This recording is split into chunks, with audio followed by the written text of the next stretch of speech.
There's something quietly powerful about the way we choose to carry ourselves. It doesn't make a sound, yet it echoes through every part of our lives. You notice it in the way someone enters a room, the calm in their eyes, the way they face uncertainty without flinching. That presence doesn't come from knowing exactly how things will unfold. It comes from belief, the decision to act as if things will work out, even before there's proof. The Stoics understood this long before us. Marcus Aurelius wrote that the mind shapes its own reality, that strength comes not from what happens, but from the posture we take toward it. To live as if everything always works out isn't delusion. It's discipline. It's choosing courage over fear, resilience over despair, and trust over hesitation. And that choice, repeated day after day, transforms a life. If you're someone who wants to walk with that kind of stillness and strength, to stop waiting for certainty and start living with clarity, then please subscribe. Not just to follow along here, but to commit to your own growth, your own philosophy, your own unshakable self. Belief is invisible, but it quietly moves everything in our lives. You can't hold it in your hand, you can't measure it with a tool, but you can feel its presence in every room you walk into. You hear it in the tone of someone's voice, in whether they speak with doubt or with quiet certainty. You see it in the way a person stands, shoulders heavy with fear or lifted with resilience. You notice it in how they approach a challenge, either shrinking back, waiting for the blow to land, or leaning forward, ready to adjust and respond. Two people can face the exact same storm, but their lives unfold in completely different ways. One gets stuck in hesitation, questioning every move, while the other adapts, tries, learns, and keeps moving forward.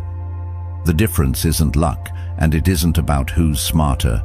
The difference is belief, the story each one carries into the storm. That story, though unseen, creates real consequences. A person who believes they are doomed to fail starts acting in ways that reinforce failure. They don't reach out, they don't knock on doors, they stop looking for the possibility of something better.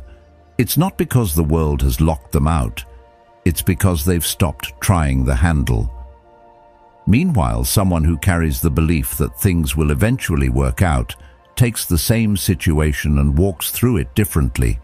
They stay a little longer in the conversation. They try again when the first attempt falls flat. They don't interpret rejection as a dead end, but as redirection. Think about how often you've seen this in your own life.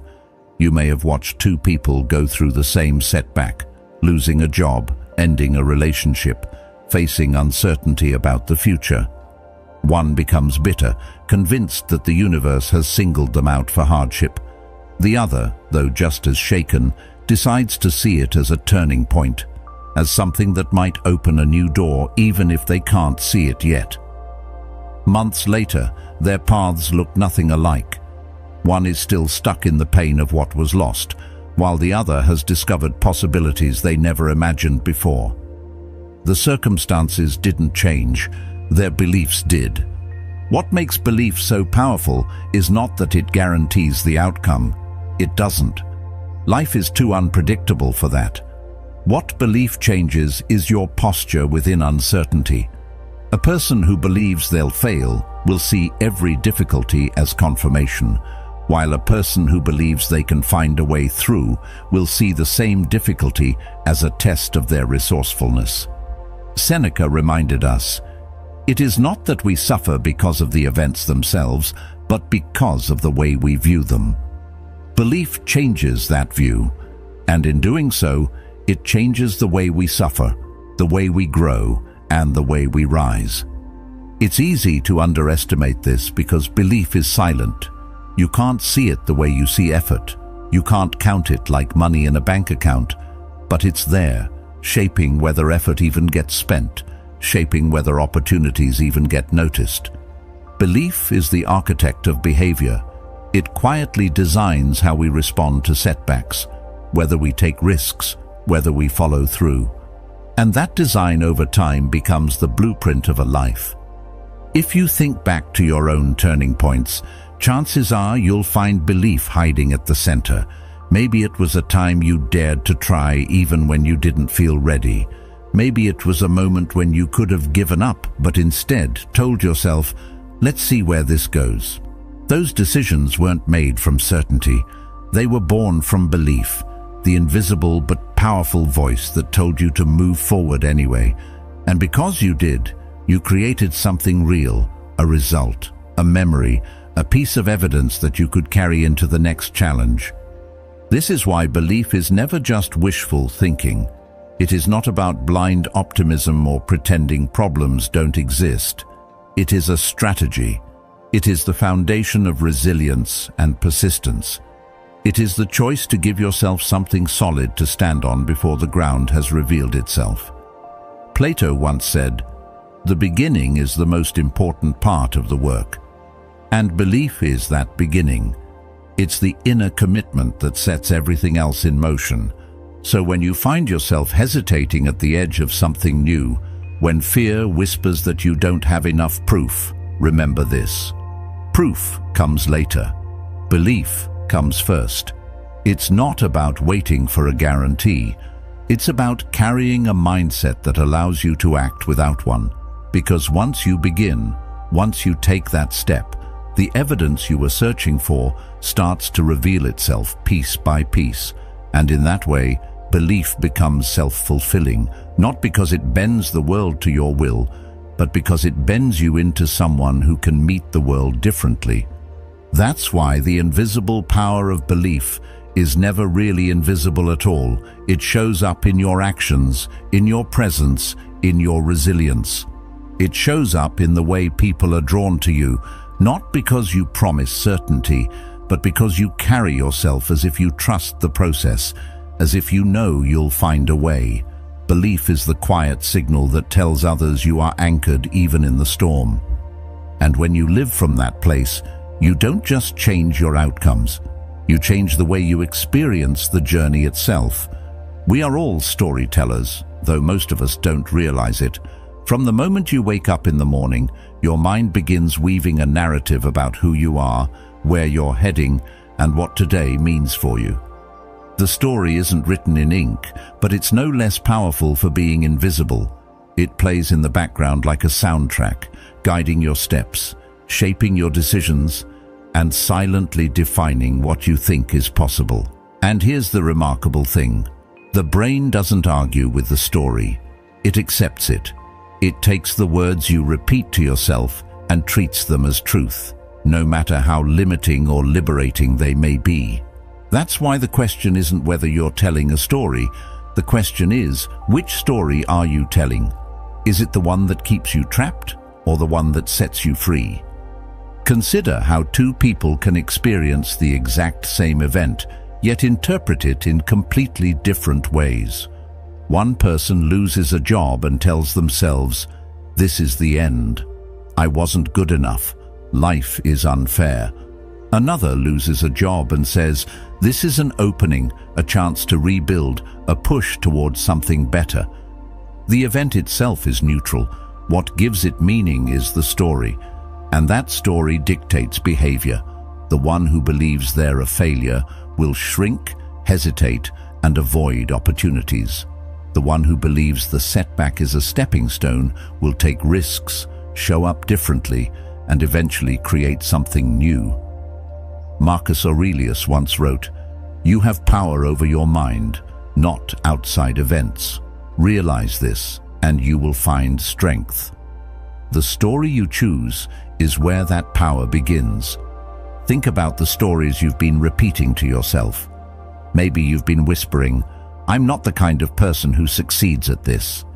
Maybe you've convinced yourself you're unlucky, or that opportunities aren't meant for you. Over time, these aren't just words. They become a lens you see life through. Your brain starts scanning for evidence to support the narrative you've given it. It says, "You believe you're unlucky. Fine, I'll show you examples to confirm it. This isn't the brain trying to sabotage you. It's doing its job, creating coherence, building a world that makes sense according to the story you've already written. This is why changing your story is one of the most powerful acts of self-mastery. It doesn't mean ignoring reality. It means rewriting the meaning of reality. When something difficult happens, your brain asks a question. What does this mean? If you've already decided that life is against you, the answer will reinforce hopelessness. But if you carry the belief that things are working in your favor, even when you can't see how yet, the same event becomes fuel for growth. Seneca reminded us, "A gem cannot be polished without friction, nor a person perfected without trials." If the story you carry includes that truth, then every difficulty becomes part of the polishing. You can probably remember a moment where a single shift in story changed everything for you. Maybe you were facing rejection and felt crushed until you reframed it as protection from the wrong path. Maybe you were stuck in a challenge that felt unbearable until you began to see it as training rather than punishment. The external situation didn't change. What changed was the story, and with it, your energy, your persistence, and your ability to move forward. That's why the Stoics often reminded themselves that events are not good or bad in themselves. It's our interpretation that decides. And those interpretations are nothing more than stories we've chosen to believe. Stories aren't just about setbacks, though. They also define your identity. If you tell yourself you're a person who never follows through, you'll act in ways that confirm it. If you believe you're resourceful and adaptable, you'll prove yourself right in the moments that matter. The narrative you carry into a room speaks before you do. It's in your posture, your tone, your willingness to try, and over time, those subtle signals shape how others respond to you. Belief becomes behavior, and behavior becomes reputation. Epictetus said, "First say to yourself what you would be, and then do what you have to do." When you craft a story that aligns with the person you want to become, your actions naturally begin to follow. But here's where many people get stuck. They think the story they inherited is the one they must keep living. Maybe a parent told you that you'd never amount to much, or a teacher doubted your ability. Maybe someone's fear was projected onto you and you carried it as your own. Without realizing it, their story became your story. But the truth is, you always have the right to edit. You always have the ability to decide which words get repeated and which ones don't. Stories written by others may have shaped your past, but only you can decide the script for your future. Let's not pretend this is easy. Stories are sticky. The longer you've repeated one, the more comfortable it feels, even if it's damaging. The brain prefers the familiar because it feels safe. That's why self-doubt feels strangely natural, while self-belief feels like a stretch. This is where belief and storytelling connect. When you choose to act as if everything always works out for you, you're not lying to yourself. You're giving your brain a better narrative to follow. Instead of whispering, "I'll never make it," you say, "This is just part of the process, and I will find a way." Instead of thinking, "I'm cursed with bad luck," you reframe it as, "Life is redirecting me to something better." Those aren't empty affirmations. They are new scripts designed to guide your actions differently. Over time, they create results that reinforce the belief. Imagine someone building a business. In the early stages, nothing is certain. One person tells themselves, "This is proof I'm not cut out for it." They stop trying. Another says, "This is evidence I'm learning what doesn't work." They keep going. Which one do you think eventually finds success? Not because of talent or intelligence alone, but because of the story they chose to live inside. The most inspiring people you know, the ones who light up a room, who make you feel like things are possible, aren't necessarily the most gifted. They are the ones who carry stories of resilience, of growth, of possibility. Their belief is contagious because their story radiates through their actions. When you're around them, you start to believe a little more in your own story too. That's the ripple effect of storytelling. It doesn't stop with you. It shapes the way others around you interpret their own lives. So the challenge is simple, but not easy. Notice the story you're telling. Catch yourself when you repeat the old scripts that limit you. Ask whether that narrative is useful, whether it makes you stronger or weaker, and if it's not serving you, choose a better one. Because the brain will believe whatever story it hears most often, and that voice is usually your own. You can decide whether that voice becomes a critic or a coach, a prison guard or a liberator. In the end, the stories we tell ourselves are not just reflections of who we are. They are blueprints for who we are becoming. If you keep repeating a narrative of weakness, your life will bend toward weakness.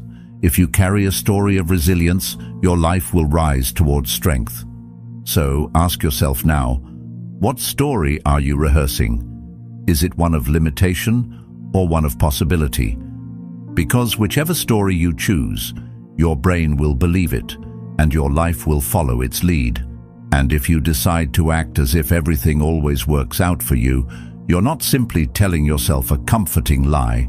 You're giving yourself the structure to face uncertainty with strength, to turn trials into training, and to step into a future written by choice rather than by fear.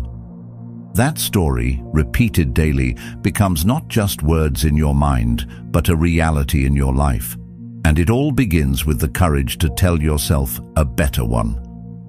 We're told all our lives to be realistic, as if realism is the wisest path, the safeguard that will keep us from disappointment.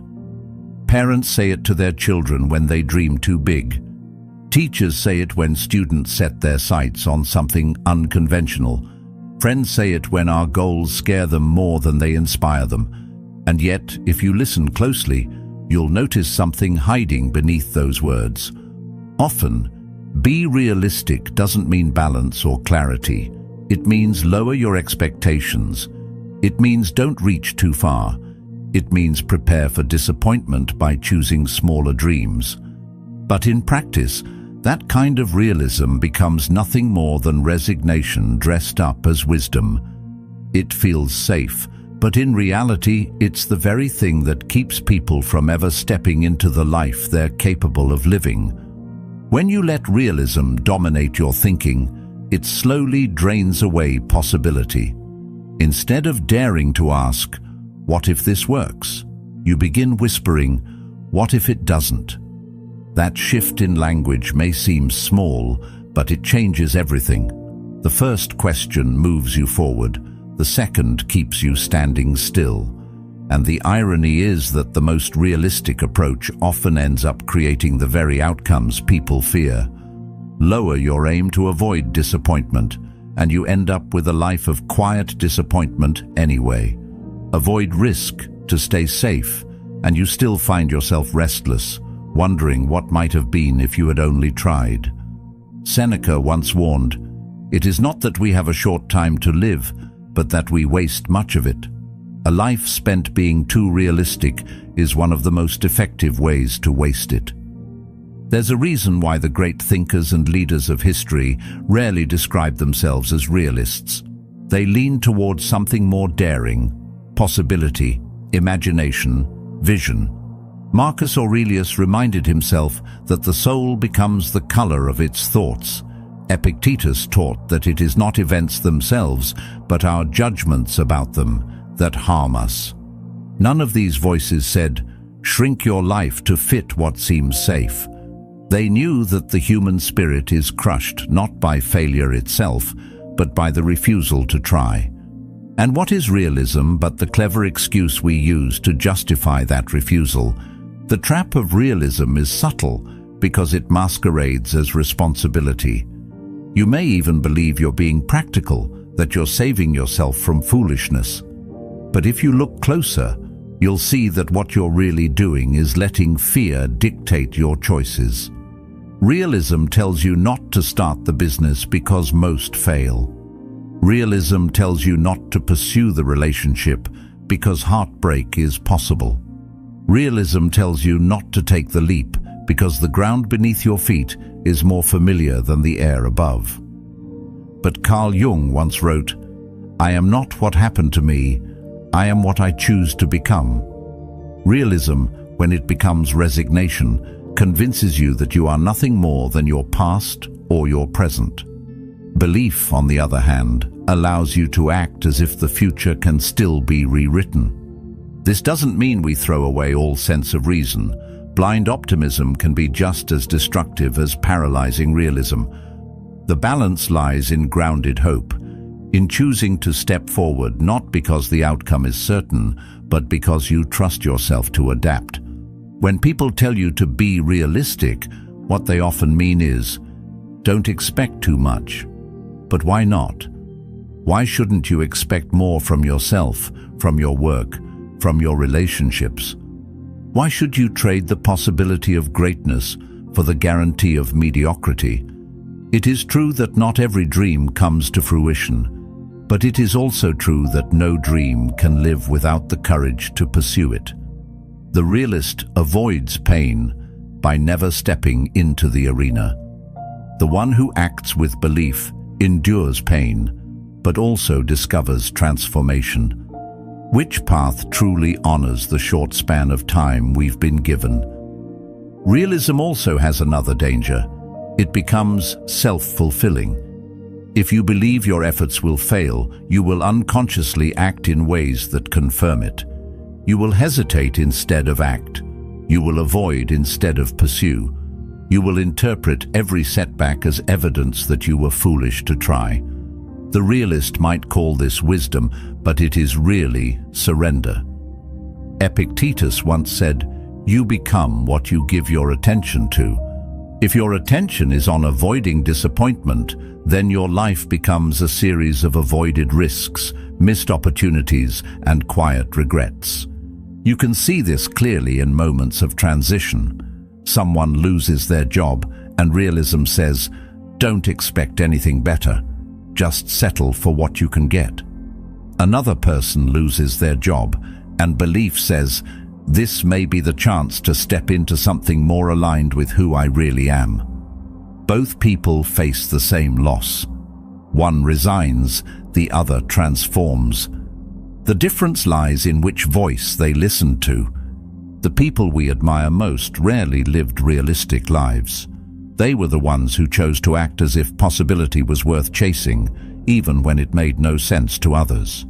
Their stories remind us that the safest path is often the most dangerous, because it leads to a life unlived.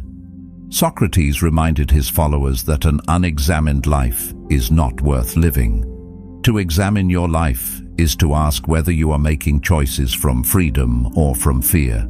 Too often, realism disguises fear so well that we no longer recognize its voice. When you allow yourself to rise above realism, you begin to see that life is not about guarantees. It is about participation. It is about showing up fully, even when the outcome is uncertain. A person who acts only when certainty is promised will never move. A person who acts with belief, who dares to expect more, begins shaping outcomes that were invisible at first. That's why optimism is not naive. It's courageous. It takes courage to see possibility where others see limitation, to walk into the unknown carrying a conviction that something meaningful will come of it. The truth is, most people are not defeated by external obstacles. They are defeated by the internal story of what's realistic. They never attempt the book, the business, the dream, because they have convinced themselves it's impossible. Yet history is filled with examples of those who ignored realism and created something extraordinary. Was it realistic for a philosopher to spend years writing meditations for no one but himself, words that would last centuries longer than his empire? Was it realistic for an artist to paint when no one valued their work in their lifetime? And yet, their refusal to be bound by realism gave the world treasures that endure.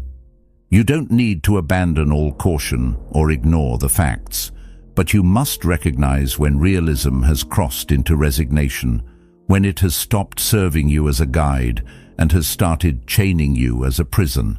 At that point, the wise choice is not to shrink your dreams, but to expand your courage. So the next time someone tells you to be realistic, pause and listen carefully. Are they offering wisdom, or are they projecting fear? Are they encouraging you to prepare well, or are they quietly telling you to lower your standards? You'll know the difference because one will sharpen you and the other will shrink you. One will leave you feeling capable, the other will leave you feeling smaller. And when you notice the difference, you'll understand why realism, more often than not, is just another name for surrender. The greatest trap of realism is that it sounds sensible. It whispers that you are wise for avoiding risk, that you are clever for lowering your hopes. But in truth, it keeps you circling the same small ground, never daring to see what lies beyond it. Life is far too short for that. And if you want to live fully, you must be willing to risk disappointment for the chance at discovery. Because the alternative, a life shaped by fear, disguised as realism, is no life at all. In the end, the call is not to abandon realism entirely, but to see it for what it often is, a mask for resignation, a voice of fear. Your task is to replace it with a stronger voice, one that says, "Even if I fail, I will learn. Even if I stumble, I will rise. Even if I lose, I will grow." That is not reckless hope. That is disciplined belief, and it is the belief that turns life from something merely survived into something deeply lived. Because the truth is, it was never realism that moved the world forward.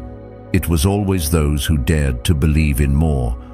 Two people can face the exact same moment in life, yet walk away with two completely different realities. One person loses their job and quietly tells themselves, "This proves I wasn't good enough. Maybe I don't have what it takes.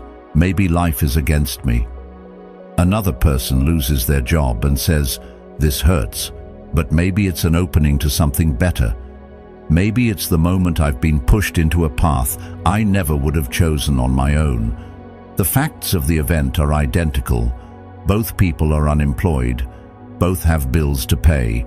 Both feel uncertainty pressing on their shoulders. But the meaning they assign to the event, the lens they choose to look through, changes everything about how their future unfolds. Carl Jung once said, "It all depends on how we look at things and not how they are in themselves." That is the lens at work. This lens isn't something we put on once in a while. It's always with us. It's the set of stories, beliefs, and assumptions that shape the way we interpret every experience. The same rainstorm is a ruined afternoon for one person and a blessing for another. The same criticism is crushing to one person and a chance to improve for another. The same rejection is evidence of inadequacy to one and a redirection to better alignment for another. It isn't life that assigns meaning to our moments, it's us. And that meaning has real consequences because it dictates not just how we feel, but what we do next. The danger is that most of us don't even realize we're looking through a lens at all. We assume what we see is reality itself, when in truth it's reality filtered through layers of past experiences, old fears, and stories we've repeated so many times we no longer question them. Someone who grew up being told they would never succeed might see every obstacle as validation of that script. Someone who was encouraged to experiment and fail might see obstacles as stepping stones. Both are looking at the same situation, but their lenses are so different they may as well be living in different worlds.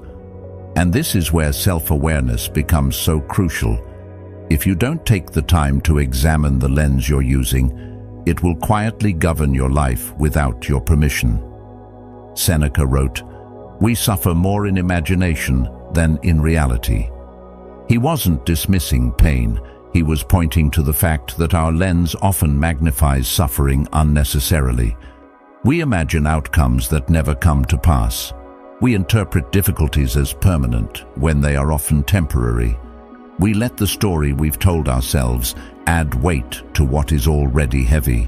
But when you realize the suffering is magnified by interpretation, you begin to loosen its grip. Think about how this plays out in daily life. A setback at work can be seen as humiliation or as a push to sharpen your skills. A tough conversation can be proof that relationships are fragile or proof that honesty can make them stronger. Even silence from someone can be read as rejection or as an opportunity to build independence. The lens you choose doesn't just change your feelings in the moment. It sets a trajectory for where your energy goes. One path leads to despair, the other to resilience. Epictetus often reminded his students that events themselves are indifferent. It is our opinions about them that cause turmoil. If you train your mind to pause before labeling an event as good or bad, you give yourself a chance to shape the meaning more intentionally. Losing a job isn't automatically a curse or a blessing. It's raw material. What you build from it depends on the lens you choose to apply. And here's the subtle truth. That lens doesn't just change how you think. It changes the way you act, and those actions create real, tangible outcomes. Consider someone who tells themselves after a setback, "I'm not good enough." With that belief, they stop trying, avoid risks, and shy away from opportunities. The lens has trapped them in a cycle that ensures their story becomes reality. Now consider the person who says, "This is an opening to something better." That belief energizes them to network, to search, to refine their craft. They walk into rooms with curiosity instead of shame. They may not land the perfect outcome immediately, but their lens sets them in motion, and motion is what creates opportunity. The event was the same. The lens built two entirely different futures. What makes this challenging is that lenses are often inherited. You didn't choose them consciously. They were passed down by parents, reinforced by teachers, shaped by early experiences. Maybe you were told to play it safe, and now safety colors every decision. Maybe you were told the world is harsh, and now you interpret every interaction through suspicion. Shifting your lens doesn't happen all at once. It happens in moments. It happens the next time something doesn't go your way, and you pause to ask, what else could this mean? That question creates a crack in the old narrative, a chance for new meaning to enter. Slowly, those moments accumulate, and the lens begins to clear. Jung reminded us, the privilege of a lifetime is to become who you truly are. You cannot become who you are meant to be if you remain trapped behind a lens built from fear and resignation. You become yourself by reshaping the meaning of your experiences into something that builds rather than breaks you. And it's important to see that choosing a different lens isn't the same as denying pain. It's not about pretending everything is fine when it isn't. It's about holding pain in one hand and possibility in the other. It's about saying, yes, this hurts, and yes, it can also teach me something. The realist will call this naive, but the Stoic would call it strength. Because strength isn't about ignoring the storm, it's about choosing how to see yourself within it. Look closely at the people you admire most, and you'll notice they are not the ones who avoided hardship. They are the ones who interpreted hardship differently. They didn't see failure as a final verdict. They saw it as training. They didn't see rejection as proof of worthlessness. They saw it as redirection. Their lens didn't remove difficulty, but it transformed it into fuel.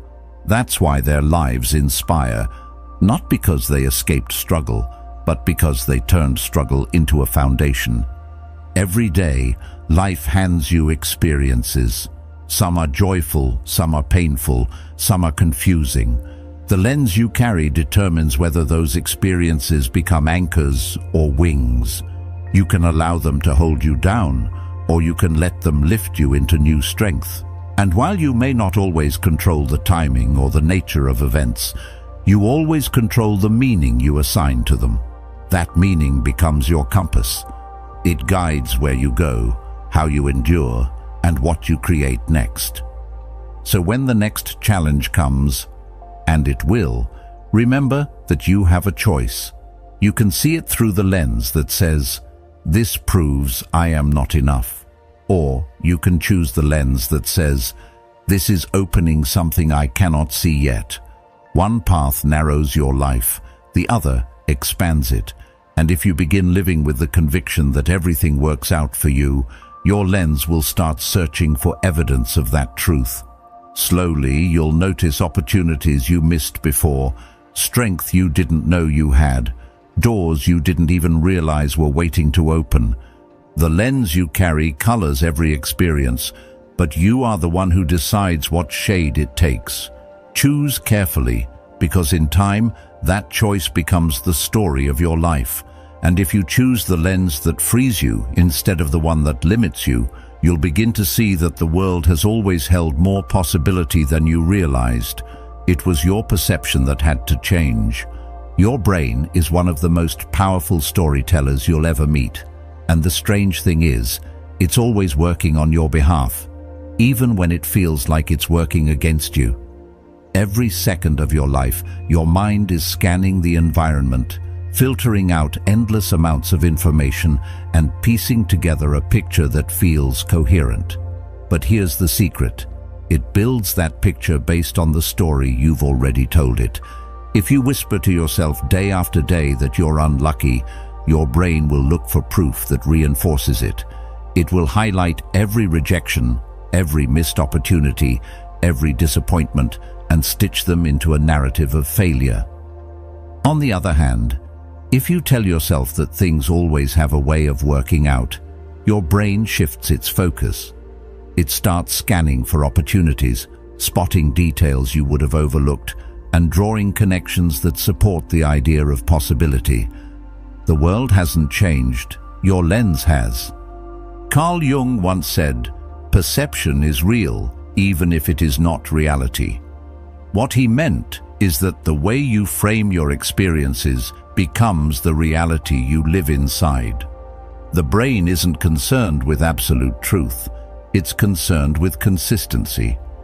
If you keep repeating that you're doomed to struggle, your mind will accept it as a directive. It will quietly align your actions to support that belief. You'll hesitate when you should act. You'll doubt yourself when you should persist. You'll walk into a room already convinced of defeat, and others will sense it. Not because failure is written in your destiny, but because your biology is carrying out the orders of your belief. This mechanism has a scientific name, confirmation bias. It's your brain's tendency to favor information that aligns with what you already believe, while ignoring or downplaying anything that contradicts it. It's efficient, but it's also limiting. Imagine believing you're unlucky. A stranger smiles at you on the street, but your mind dismisses it as meaningless. Later, someone cuts you off in traffic, and your brain pounces. See? Proof you're cursed with bad luck. Both events happened, but your brain decided which one mattered, because it had already been given its instructions.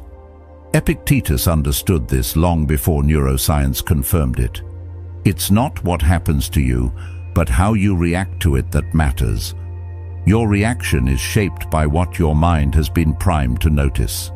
The fascinating thing is that the reverse is also true. If you give your brain a belief that supports growth, it will search tirelessly for evidence to back it up. You tell yourself, "Everything works out for me," and suddenly that smile from a stranger isn't meaningless. It's a sign the world isn't as cold as you thought. The inconvenience of being cut off in traffic becomes a reminder that you arrived safely, not evidence of a curse. The events didn't change, but the meaning did, and so did the emotional weight you carried away from them. Marcus Aurelius once wrote, The happiness of your life depends upon the quality of your thoughts. If your thoughts set your brain's filter to possibility, your life begins to bend in that direction.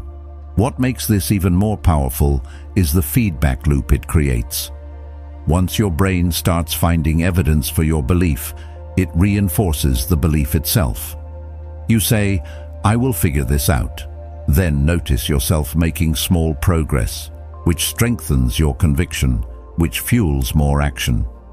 Each cycle builds upon the last, until belief and evidence blur into one. What started as an act of faith becomes a reality, supported by experience. This is why so many people who decide to act as if everything will work out eventually find that it does.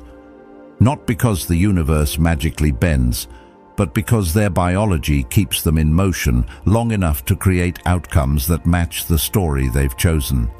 Seneca captured this dynamic in his writings when he said, "We are more often frightened than hurt, and we suffer more in imagination than in reality." The imagination he spoke of is nothing more than the brain's filter at work. Fear primes your mind to search for threats, and it finds them everywhere. But belief primes your mind to search for solutions, and those begin to multiply. The world is filled with both danger and opportunity. The filter you hand your brain determines which one you'll notice most. You've probably seen this play out in people around you. Some carry an air of defeat everywhere they go. Even when something good happens, they dismiss it. They'll win a small victory but say, "It won't last." Their brain takes the cue and files it away as an exception. Others, though, carry themselves with a kind of quiet optimism. They see even setbacks as part of the process. They say, "This is teaching me something," and their brain obediently scans for lessons instead of evidence of doom. The same world, two entirely different lives. The question then is simple but profound. Which filter are you handing your brain? If you feed it stories of limitation, you shouldn't be surprised when it delivers a life defined by those limits. If you give it stories of resilience, it will become your ally, searching constantly for signs that confirm your strength. This is why the practice of reframing is so powerful. When something goes wrong, instead of letting your brain automatically confirm the worst, you pause. You ask, "What else could this mean?" That small question cracks open the rigid filter and lets in light. Lose an opportunity, and instead of saying, "This proves I'm not good enough," you say, "Maybe this wasn't the right fit. Maybe something better is being prepared." That's not denial, it's redirection. It doesn't ignore pain, but it refuses to let pain dictate the story. And here's the deeper truth. Your brain isn't just scanning for evidence in the world, it's also scanning inside you. Every action you take becomes proof it uses to either strengthen or weaken your belief. This is why action is so crucial. Tell yourself you're resilient, then take even one small step forward, and your brain records it as evidence. You didn't just say it, you lived it. Over time, the accumulated weight of those actions builds a belief system that feels unshakable. Epictetus's words echo here. Don't explain your philosophy, embody it. When your actions become evidence, your philosophy becomes your reality. Of course, the brain will always try to save energy by running old scripts. It prefers the familiar, even when the familiar is harmful. That's why changing your filter feels uncomfortable at first. Believing in possibility when you've been telling yourself a story of failure can feel unnatural, even foolish. But discomfort doesn't mean it's wrong. It means you're breaking an old habit. Aristotle once said, "We are what we repeatedly do." Excellence, then, is not an act, but a habit. Changing the filter is not a single decision. It is a repeated act, a habit of choosing possibility over fear until the brain accepts it as the new normal. This process takes patience. At times, your brain will fight back, trying to drag you into the old narrative. But if you persist, if you keep handing it a better filter, the shift will come. Slowly, opportunities will begin to stand out, where before you only saw obstacles. You'll notice your energy shifting. You'll find yourself responding differently to challenges, carrying yourself with more calm and confidence. It's not magic. It's biology following the orders of your chosen belief. The beauty of this is that once your brain accepts a new filter, it begins to work on your behalf without you even asking. It will highlight connections, spark creativity, and lead you to insights that align with your chosen story. A belief in resilience makes your mind resourceful. A belief in failure makes it defensive. Both are self-fulfilling, but only one leads to growth. So the question comes back, as it always does. What filter are you giving your brain? Because whether you realize it or not, your biology is already at work, building a reality to match the story you've chosen. If you've been living under the weight of a limiting belief, understand this: you are not stuck with it. You can change the filter. You can choose to act as if everything always works out for you, not because life guarantees it, but because that belief sets your mind in motion to create outcomes that look a lot like things working out. The power of belief isn't abstract. It's not a motivational slogan. It's the wiring of your biology, the mechanism of your brain, the unseen engine that colors your days and shapes your future. If you want a different life, begin with a different story. Give your brain the filter that empowers rather than weakens. And then watch as your biology does the rest, aligning perception, guiding action, and creating evidence that matches the belief you've chosen to live by. In the end, it isn't the world that proves you right or wrong. It's your brain, faithfully searching for the world you've instructed it to see. Optimism is often misunderstood. People hear the word and imagine someone walking around with blinders on, pretending everything is fine while the world burns around them. They think it's denial, a refusal to see reality for what it is. But real optimism is nothing like that. Real optimism is discipline. It is the daily choice to search for possibilities, even when your fears scream louder than your hope. It is the strength to look into the storm and say, I may not know how, but I will find a way through. Pessimism is easy. Cynicism is effortless. Anyone can point at what's broken and declare it hopeless. But optimism, true, grounded optimism, takes training. It takes strength. It is a posture of resilience, not delusion. Marcus Aurelius, writing to himself in the darkest of times, reminded his own heart, "The impediment to action advances action. What stands in the way becomes the way." That is optimism as discipline. It doesn't say the obstacle isn't there. It says the obstacle itself can be used, transformed into progress. The person who trains themselves to see that truth develops a kind of quiet power. They stop wasting energy resisting what has already happened and instead focus on how to move forward. This is not naivety. It's mastery of perspective.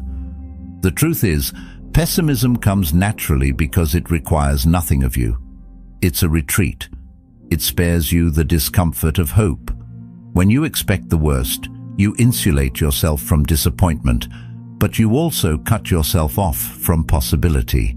The pessimist says, "If I don't believe in anything, I won't get hurt." But in doing so, they live in a cage of their own making. Optimism requires you to risk disappointment in exchange for discovery. It asks you to carry hope even when you've been let down before.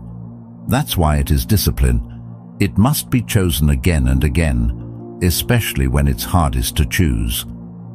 Think about how this plays out in the small, ordinary struggles of daily life. You face rejection. Pessimism whispers, "See? You're not worthy. Why bother trying again?" But optimism as discipline responds, "This hurts, but it's also proof I'm alive, that I'm daring. It's teaching me something I'll need for the next attempt." you face failure. Pessimism says, this is the end. Optimism says, this is feedback. Same event, different story. And the story you choose becomes the energy you carry forward. This mindset is not built overnight. It grows like a muscle. At first, it feels unnatural, even forced. You might wake up, and your first instinct is dread. The day feels heavy before it begins. But then you deliberately redirect your focus. You ask yourself, what can I still build today? What remains possible? That small act is optimism as discipline. Each time you practice it, you strengthen the neural pathways that support it. Over time, it becomes easier. Not effortless, but natural. And this isn't just philosophy, it's biology. The brain is wired with what psychologists call the negativity bias. We naturally notice threats more than opportunities because survival once depended on it. That's why pessimism feels instinctive. But our wiring can be trained. By deliberately practicing optimism, by searching for what remains possible, you begin to reshape the way your brain filters the world. You start to notice patterns of opportunity instead of only patterns of danger. The world doesn't become easier, you become stronger within it. There's also something magnetic about someone who carries optimism as discipline. Think of the people you admire most, the ones who seem steady even in chaos. They don't sugarcoat reality, but they also don't collapse under it. Their optimism creates calm, a sense of direction, a feeling that things can be figured out. Others are drawn to them, not because they have all the answers, but because they refuse to surrender their spirit to despair. Optimism becomes a form of leadership, not through speeches or slogans, but through presence. This is why optimism must not be confused with wishful thinking. Wishful thinking says, everything will be fine if I just hope hard enough. Optimism as discipline says, everything may not be fine yet, but I trust myself to find a way through. One is passive, the other active. One waits for the world to change, the other begins changing the way it responds to the world. The disciplined optimist doesn't ignore risk. They face it with eyes open, but they refuse to let risk paralyze them. In practice, this means optimism is not about eliminating fear. It's about choosing what voice you'll listen to. Fear will always be there, whispering its doubts. But optimism steps in as the louder voice, saying, yes, this is uncertain, but I have the strength to endure. Yes, this is difficult, but it may also hold hidden gifts. The discipline is in choosing which voice guides your next step. When you live this way, you begin to see setbacks differently. A door closes, but you don't collapse. You ask where another might open. A plan fails, but instead of stopping, you treat it as data. You keep moving, keep refining, keep building. Over time, people call this resilience. But resilience is just optimism trained into habit. It is the fruit of choosing belief again and again, until it becomes part of who you are.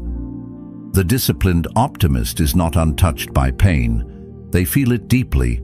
They have doubts, they stumble, they question, but they return again and again to the posture of belief. They carry themselves with quiet strength, not because they expect life to be easy, but because they've trained themselves to expect that life, no matter how harsh, will always hold a way forward. And in the long run, that choice changes everything. So when you hear the word optimism, don't mistake it for naivety. See it for what it really is. Discipline. The courage to keep choosing possibility when fear feels louder. The strength to treat obstacles as teachers. The commitment to carry hope, not because the outcome is guaranteed, but because without hope, there is no reason to move at all. In a world where pessimism is the path of least resistance, optimism is rebellion. It is the discipline of refusing to surrender your future to despair, and that discipline, practiced day by day, will shape not just your mindset, but your entire life. We grow up believing that confidence is something we're supposed to wait for, that belief in ourselves has to come before any action. We tell ourselves, when I feel ready, I'll start. When I'm sure I can succeed, then I'll move. But life rarely works that way. If you keep waiting for confidence to arrive before you act, you'll wait forever. Belief doesn't usually come first. It is built through the process of doing. You take a step, however uncertain, and in that step you discover that you didn't fall apart. You try something new, and even if you stumble, you learn that stumbling isn't fatal. Slowly, one action at a time, your brain begins to build a library of evidence that you are stronger, more capable, and more adaptable than you thought. Confidence is not a prerequisite, it's a byproduct. The people who seem most self-assured didn't sit around waiting to feel certain before they acted. They moved anyway. They risked embarrassment, failure, rejection. They acted without guarantees, and because they acted, they gathered the proof they needed to believe in themselves. Aristotle once wrote, "We become just by doing just acts, brave by doing brave acts." His point was simple. We don't wait to feel brave in order to do something courageous. We act courageously first, and in the act, courage is formed. Carl Jung echoed this idea in another way when he said, "You are what you do, not what you say you'll do." Identity doesn't grow from promises or plans. It grows from actions, from the small decisions you make every day to show up, even when fear whispers that you shouldn't. The moment you take that first step, no matter how shaky, you give your mind something real to work with. The thought, "I can't handle this," begins to lose power when your actions prove otherwise. Think about times in your life when you discovered this truth without even realizing it. Maybe you were nervous before a presentation, convinced you couldn't handle it, but once you started speaking, the nerves settled. Maybe you dreaded a difficult conversation, but once you faced it, you realized it wasn't as unbearable as you imagined. In each case, action came first, and belief followed. If you had waited until you felt confident, you might never have begun, but because you moved, you created the confidence you thought you needed. This is why the first step is often the hardest, but also the most transformative. Before action, all you have is theory, doubts, assumptions, imagined scenarios. After action, you have evidence. You know, at the very least, that you can survive trying. You know that rejection didn't kill you, that failure taught you something, that discomfort eventually passes. Each piece of evidence adds weight to the belief that you can continue. Slowly, step by step, you build a foundation of confidence, not by thinking, but by doing. Think of a child learning to walk. They don't wait until they feel confident before taking their first step. They wobble, they fall, they try again. With each attempt, they gather proof that their legs can hold them. Eventually, walking becomes natural. Adults are no different. We only learn we're capable by testing ourselves, by stepping into the unknown and allowing experience to show us what we can handle. Waiting for confidence before moving is like waiting to get stronger before you ever lift a weight. The strength only comes through practice. This principle applies to every part of life. Starting a new career, building a relationship, creating something of your own, all of it requires moving before you feel ready. The painter who waits until they're certain of perfection will never touch the canvas. The entrepreneur who waits until all the risk is gone will never start. The person who waits to feel confident before speaking up will stay silent. But the one who dares to act, who is willing to learn in motion, begins to gather proof that changes everything. Of course, action doesn't always bring immediate success. Sometimes you'll fail. Sometimes you'll be rejected. Sometimes you'll realize your first attempt was clumsy or misguided. But even in those moments, action provides evidence, not of failure, but of resilience. You learn that you can withstand loss, adapt, and try again. Each setback adds to your proof, reminding you that you're still standing, still learning, still capable of moving forward. In time, even failure becomes part of the evidence that fuels belief. There's also something contagious about people who live this way. When you see someone act with conviction, even in uncertainty, it inspires you to believe that you can too. Their courage becomes evidence not only for themselves, but for those watching. This is why leadership isn't just about words or titles, it's about example. The person who dares to act first lowers the psychological cost for everyone else. They prove through their willingness to try that the path is survivable. And that proof spreads, igniting belief in others. So much of our hesitation in life comes from waiting for a feeling. We think, when I feel brave, I'll speak. When I feel confident, I'll try. When I feel ready, I'll begin. But feelings follow actions more often than actions follow feelings. The only way to feel ready is to start. The only way to feel confident is to move. The only way to believe in yourself is to collect evidence that you can handle what life places in front of you. That evidence isn't found in waiting, it's found in trying. In the end, the choice is clear. You can wait indefinitely for confidence to appear, or you can move and let confidence catch up with you. One path leaves you stuck in hesitation, trapped in doubt. The other puts you in motion, building proof with every step. And over time, that proof becomes unshakable belief, not because you dreamed it into existence, but because you lived it. Action is the architect of confidence. It is the teacher of belief. It is the discipline that transforms uncertainty into strength. So ask yourself honestly, are you still waiting to feel ready, or are you willing to begin and let readiness grow in the process? Because the moment you take that first uncertain step, you've already started to build the evidence that will one day become your unshakable confidence. And that evidence will not come from sitting still, it will come from the courage to move. So many people sit at the edge of their own lives, convinced that the perfect moment is coming. They wait for the fear to quiet down, for the doubts to fade, for the green light from the world that says, now you're ready. But waiting is deceptive. It feels safe. It feels responsible. It feels like you're preparing. Yet the truth is that waiting kills progress. The fog of uncertainty rarely lifts before you step forward. More often, it only clears as you walk. And the longer you stand still, the more fear grows, whispering louder with every passing day, until the very thing you were waiting to avoid, failure, becomes inevitable through inaction. Think about how waiting shapes your inner dialogue. At first, you convince yourself you're just being patient. You'll start when you feel more confident, when you have more resources, when the conditions improve. But over time, hesitation becomes a habit.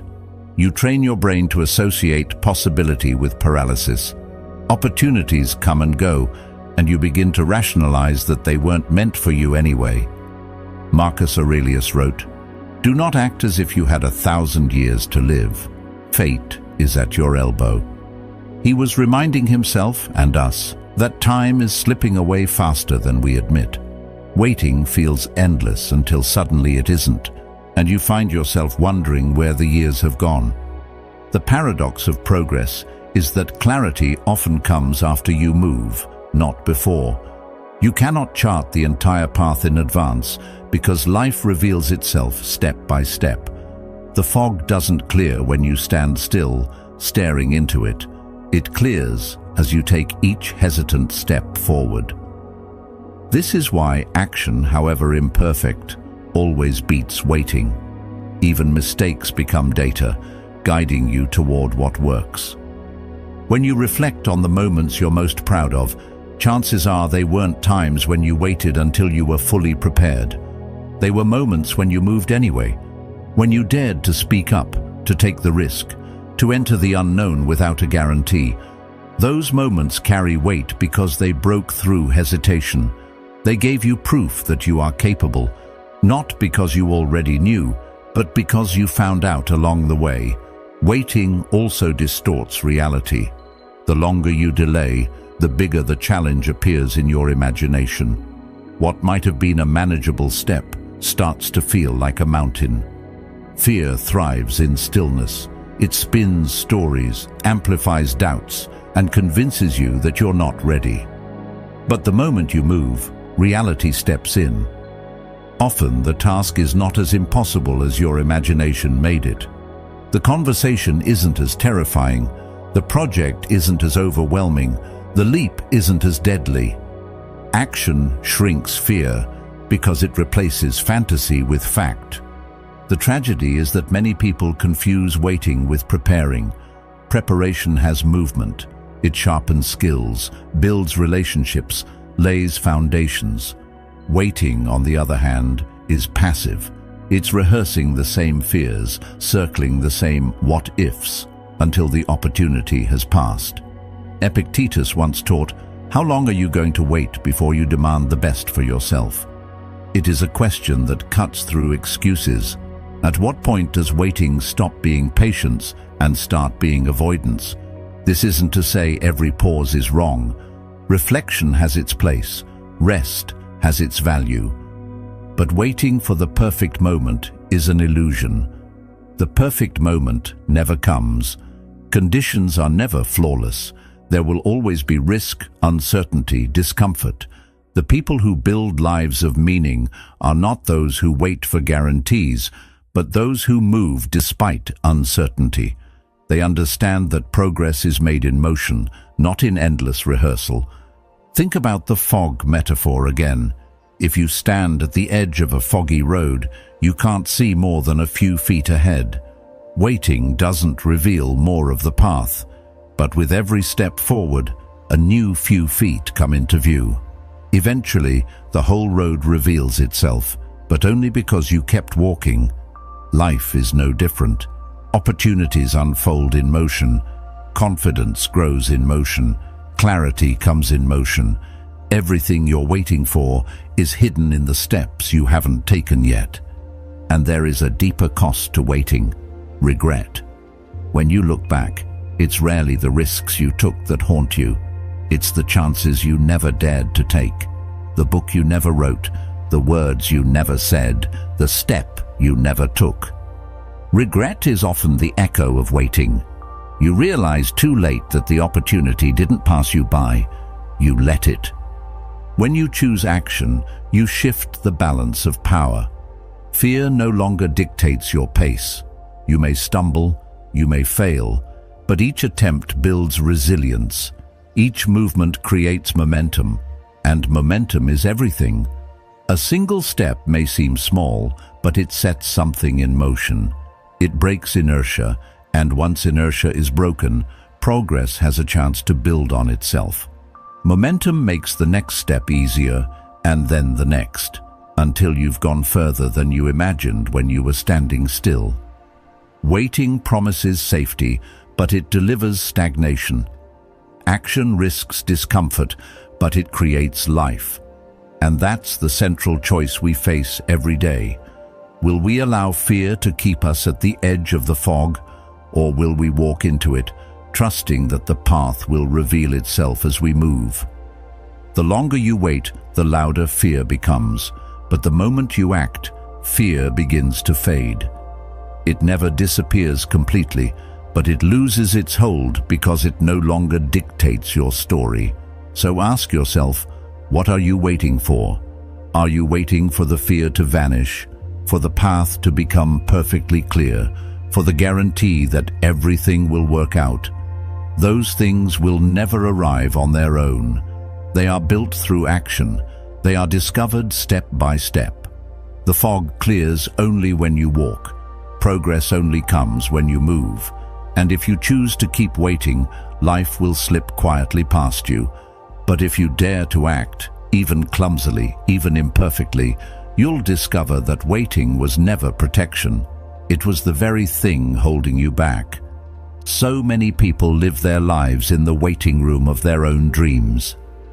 They keep rehearsing, planning, imagining, but never actually stepping into the world with action. They tell themselves they're not ready yet, that they need more time, more clarity, more confidence before they can begin. But here's the truth. Readiness isn't something you wait for, it's something you earn through movement. It isn't the spark that starts the fire, it's the flame that grows once you've already lit the match. Every small action you take becomes proof to your own mind that you're not powerless, that you're capable, that you can move forward even when you don't feel prepared. The first step doesn't come after belief. The first step is what builds it. It's easy to believe that some magical feeling of readiness will appear one morning, like a sign from the universe that today is the day. But waiting for that moment is one of the most dangerous illusions we can fall into. Seneca warned, "While we wait for life, life passes." If you wait for the perfect time, you'll wait forever. The conditions will never feel flawless, and even if they did, fear would still whisper that you need more proof before you act. The only cure for that cycle is to break it, to move, to stumble, to take a step before you feel like you're ready. Because only in doing do you discover that you can handle more than you thought. Think about how confidence actually grows. It doesn't drop from the sky as a gift. It's built like a wall, brick by brick, each one laid down by experience. The first time you try something, you feel shaky. The second time, it's a little easier. The third, easier still. Over time, the very thing that once terrified you becomes second nature. You didn't wait for readiness, you created it. The first step was the hardest, but it was also the most important because it started the cycle of evidence that carried you forward. This is why so many people underestimate the power of small beginnings. We think only grand gestures matter, but it's the tiny, quiet steps.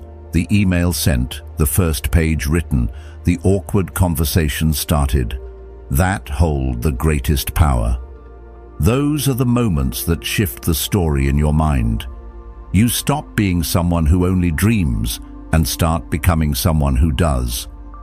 The first step also changes the relationship you have with fear. Before action, fear feels enormous. It grows in your imagination, exaggerating every possible failure. But when you move, you realize the monster wasn't as big as you thought.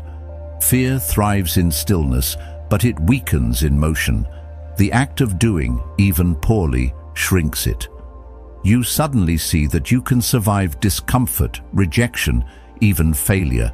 And once you've seen that, fear loses much of its power. Waiting, on the other hand, magnifies fear. The longer you stand at the edge of something, the more intimidating it appears. Think about how water feels when you hesitate at the edge of a cold pool. The longer you stand there, the harder it becomes to jump. But once you leap, the shock is brief and your body adapts. Life works the same way. The leap feels unbearable until you do it. Then it becomes manageable. And with each new dive into discomfort, you grow stronger. Marcus Aurelius reminded himself, "If it is not right, do not do it. If it is not true, do not say it." But once you know something is right and true for you, the next step is not to endlessly deliberate. It's to begin. Philosophy, reflection, planning, they all have value. But without the discipline of action, they turn into excuses. The first step embodies the principle that thought must be lived, not just entertained. It transforms ideals into practice. There's also a strange momentum that comes from beginnings. Once you've broken the inertia, you find that energy builds. One action leads to another. The project you avoided starts to take shape. The change you dreaded begins to feel natural. Motion creates motion. This is why the hardest part of any endeavor is usually the beginning, not the continuation. The first step demands courage without evidence. Every step after that is fueled by the proof you've already created. It's important to see that the first step doesn't have to be dramatic. It doesn't need to solve everything at once. In fact, it usually won't. It just needs to exist. Too often, people paralyze themselves by believing their first step has to be perfect. But imperfection is inevitable. Think of a writer staring at a blank page. They may agonize for hours, waiting for the perfect sentence. But the moment they write anything, even messy, clumsy words, the page is no longer blank. The work has begun. The same is true in every area of life. You don't need to launch flawlessly. You need to begin imperfectly, because from there you can refine, adapt, grow. Without the first step, there's nothing to improve. And this principle doesn't just apply to goals or ambitions. It applies to personal growth too. Healing, change, transformation, they all begin with a first act. Reaching out for help, admitting a truth to yourself, choosing to forgive. Those moments are often small in the eyes of the world, but enormous in the life of the individual. They're the beginning of a new story. And like all beginnings, they don't require readiness. They require honesty and courage. The beauty of the first step is that it redefines your identity. Before, you were someone who wanted, someone who hoped, someone who thought. After, you become someone who acts. That shift in self-image is powerful because it teaches your mind to see you differently. You start carrying yourself with more certainty, not because you've already succeeded, but because you're finally moving. Jung understood this when he wrote, "Who looks outside dreams, who looks inside awakes." The first step is a kind of awakening. It's the moment you stop dreaming and begin living into the dream. And here's the deeper truth. No one ever feels truly ready. Those you admire, the ones who inspire you with their courage and achievements, didn't start because they felt certain. They started because they knew waiting would cost them more than trying. They were willing to face the awkwardness of beginnings, trusting that readiness would follow. And it always does. With every attempt, every stumble, every lesson, readiness grows. So the question becomes, what is the step you've been avoiding? What is the moment you've been waiting to feel prepared for? Because waiting will never give you what you're hoping for, only moving will. Readiness isn't a prerequisite, it's a byproduct. Confidence doesn't lead to action, action leads to confidence. Power doesn't precede the first step, it's created by it. And once you've taken that step, something remarkable happens. The story you've been telling yourself shifts. You stop saying, "I can't." You start saying, "I did." And that small shift changes everything. The first step becomes the seed of a new life, proof that you are capable of more than you thought, evidence that you're no longer powerless. From there, every step builds on the last, and what once seemed impossible becomes simply the path you're walking. The first step is not just movement, it's transformation. It's the choice to stop waiting and start becoming. And once you've taken it, you'll look back and realize that readiness was never something you needed. It was something you built, one step at a time. When you act as if everything works out for you, something subtle but undeniable begins to happen. Your energy shifts. You carry yourself differently. There's a steadiness in your voice, a quiet conviction in the way you move, and people notice it even if they can't explain why. They feel it in your presence, not in your speeches. They sense that you believe in your own path, and that belief becomes contagious. Others start to trust you not because you promise them certainty, but because you embody resilience. You begin to inspire without even trying, not through slogans or empty reassurances, but through the way you stand in the world. Carl Jung once wrote, "The meeting of two personalities is like the contact of two chemical substances. If there is any reaction, both are transformed." That's what happens when belief is lived rather than just spoken. Your conviction becomes a catalyst. When people interact with you, something in them shifts. They start to see themselves reflected in your strength, and for a moment, they imagine what it would feel like to carry that same steadiness. Belief spreads not because you demand it, but because you embody it.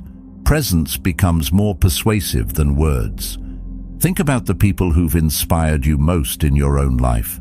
Chances are, it wasn't because they gave you the most eloquent advice or laid out a flawless plan. It was the way they carried themselves in difficulty, the calm with which they navigated chaos, the quiet refusal to be crushed by circumstances. They might not have even been aware of the effect they had on you, but their belief in themselves, in the process, in the possibility of moving forward, became proof you could borrow. You saw in them evidence that it was possible to endure, to keep going, to trust that things would eventually align. This is why leadership has less to do with authority and more to do with presence. A leader who radiates panic spreads panic. A leader who radiates steadiness spreads calm. People don't simply follow instructions, they mirror energy. And energy grounded in belief can shift entire groups, entire families, even entire cultures. When you show up with conviction, you make it easier for others to believe too. You lower the psychological cost of courage. You remind them that fear doesn't have to dictate the story. Belief is contagious because humans are wired to mirror one another. Neuroscience calls it the mirror neuron system, the part of our brains that lights up not only when we take action, but when we see someone else act. It's why watching someone stay calm in crisis makes us calmer, why seeing someone act with courage stirs courage in us. Your belief is not just your own, it radiates outward, shaping the way others think, feel, and behave. That's why the way you carry yourself matters. Even in the moments you think no one is watching, there's a kind of unspoken trust that emerges when you meet someone who moves with belief.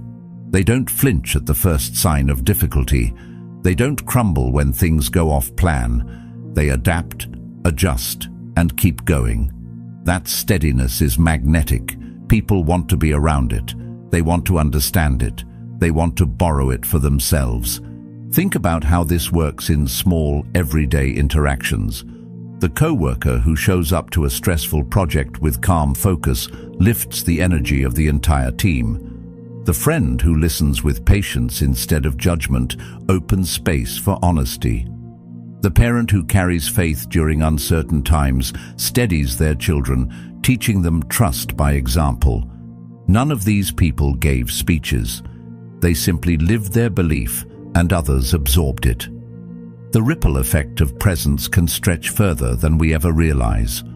But belief spreads in another way too, through resilience. When people see you fall and get back up, something inside them stirs. Failure is universal, but so is the possibility of renewal. Watching someone embody the belief that setbacks are not the end, but the beginning of growth, reminds us that we too can survive our own losses. Seneca said, "Difficulties strengthen the mind, as labor does the body." When you live as if difficulty is training, not punishment, you give others a model for their own hardships. Your resilience becomes their evidence. This is why it's not enough to say the right things. Words without presence rarely inspire. Belief without embodiment doesn't spread. But when your actions and your presence align, people feel it. They may not even be able to name it, but they'll walk away from you different, lighter, steadier, braver. Your belief becomes the spark that lights something in them. The contagion of belief is also why communities, families, and cultures can either spiral downward or rise upward. One person's fear can infect a group, making everyone more cautious, more doubtful, more resigned. But the reverse is also true. One person's steady trust can lift the tone of an entire room. It only takes one person refusing to collapse for others to realize they can stand too. This is why optimism is not just a personal choice. It's a responsibility. You never know who is borrowing courage from your presence. Epictetus taught, "Don't explain your philosophy, embody it." You don't inspire belief by convincing others with arguments. You inspire belief by living it so consistently that others see it in your footsteps. Embodiment spreads further than persuasion ever could. And in time, you become the kind of person others look to when they've lost faith in themselves, not because you hand them all the answers, but because you remind them that belief is still possible. The most remarkable thing is that belief's contagion doesn't always show its results immediately. Sometimes years later, someone will tell you, "I watched how you handled that moment, and it gave me the courage to do the same." You might not even remember it, but they do. Because when you chose to act as if things would work out, you became living evidence for them that they could too. And that evidence lives on long after the moment has passed. So when you carry belief into the world, understand that it's never just for you. It ripples outward in ways you'll never fully measure. The way you respond to challenge, the steadiness you carry into uncertainty, the hope you hold in the face of setbacks, all of it speaks louder than words. You stop inspiring with what you say and start inspiring with who you are. And in a world where doubt spreads like wildfire, belief might be the most important thing you can share. True leadership has very little to do with the title you wear, the position you hold, or the authority stamped next to your name. Titles can be given and taken away. Status can fade. Authority can be challenged. But leadership that endures is something much deeper. It's about becoming the living evidence that others can look at when they've lost belief in themselves. It's about carrying yourself with quiet conviction in such a way that your presence gives people permission to rise. You don't have to announce it, you don't have to demand it, you simply embody it. And in doing so, others begin to see possibilities they couldn't see before. Think about the leaders who have inspired you most. Often, it wasn't because they had all the answers. It wasn't because they gave flawless speeches or commanded attention with force. It was because they stood in difficulty without flinching. They carried themselves with a steadiness that made you feel safe, even in uncertainty. They believed in possibility when everyone else was tempted to give in to despair. And because they embodied belief, you found yourself believing a little more too. That's leadership, not control, but influence born from presence. And the impact of leading by example is often quiet, even invisible at first. You might not know who is watching you. A colleague notices how you remain calm when a project falls apart. A friend remembers the way you kept moving after loss. A child observes how you treat others when you think no one is paying attention. None of these moments may seem significant, but they plant seeds. Later, when those people face their own storms, they'll remember your example. They'll think, if they could carry themselves with conviction, so can I. Leadership through example also requires humility. It's not about projecting perfection. In fact, pretending to have everything figured out often creates distance, not connection. People don't need flawless leaders. They need leaders who are real. They need to see that you stumble, that you doubt, that you fail, and that you keep moving anyway. Your humanity becomes the bridge that makes your example believable. There's a unique kind of authority that comes from consistency. Anyone can stand tall for a moment, but when you carry yourself with conviction over time, through both wins and losses, people begin to trust you. They know your steadiness isn't a performance, it's a way of being. And trust is the foundation of all leadership. Without trust, people may obey out of fear, but they won't follow with their hearts. With trust, people willingly join you, not because they have to, but because they believe it's worth it. Leadership through example also has a ripple effect that goes far beyond what you can measure. You may never know the full extent of your influence. A small gesture, a kind word, a moment of grace in the face of anger, these things can echo in someone's life for years. Aristotle once noted, "Character may almost be called the most effective means of persuasion." The character you embody doesn't just persuade in the moment. It shapes the stories people tell themselves long after the moment has passed. And here's the paradox. The more you focus on embodying belief rather than controlling others, the more influence you actually gain. People resist being forced, but they are drawn to authenticity. They may not agree with everything you say or do, but they cannot ignore the evidence of conviction lived out consistently. It's undeniable. It has weight. And in a world full of noise and empty promises, that kind of authenticity is rare and magnetic. The best leaders are not those who tell people what to do, but those who show people what is possible. They don't just point toward the mountain, they start climbing it.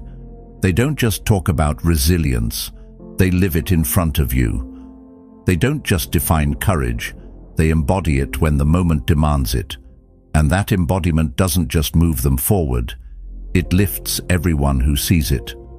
So if you've ever doubted whether you're a leader, remember this: someone is already watching you, consciously or unconsciously, and learning from your example. You don't need a stage, a title, or an audience. Leadership begins in the way you live each day, the way you respond to setbacks, the way you carry yourself when no one applauds, the way you act when the easier choice would be to quit. Those choices create evidence, and that evidence becomes permission for others to rise. Leadership through example is less about commanding attention and more about offering presence. It is less about speeches and more about consistency. It is less about being above others and more about walking alongside them, showing that the path is survivable, even meaningful. And the beauty of this kind of leadership is that it doesn't end with you. It creates ripples that move through lives you'll never fully see. In the end, leadership is not about being followed. It's about what you leave behind in the hearts of those who crossed your path. If you carry yourself with conviction, with humility, with resilience, then long after your words are forgotten, your example will remain. And that example may be the very thing someone leans on when they need it most. That is the true weight of leadership, not status, not titles, not recognition, but the quiet, steady presence that becomes evidence for others to believe in themselves.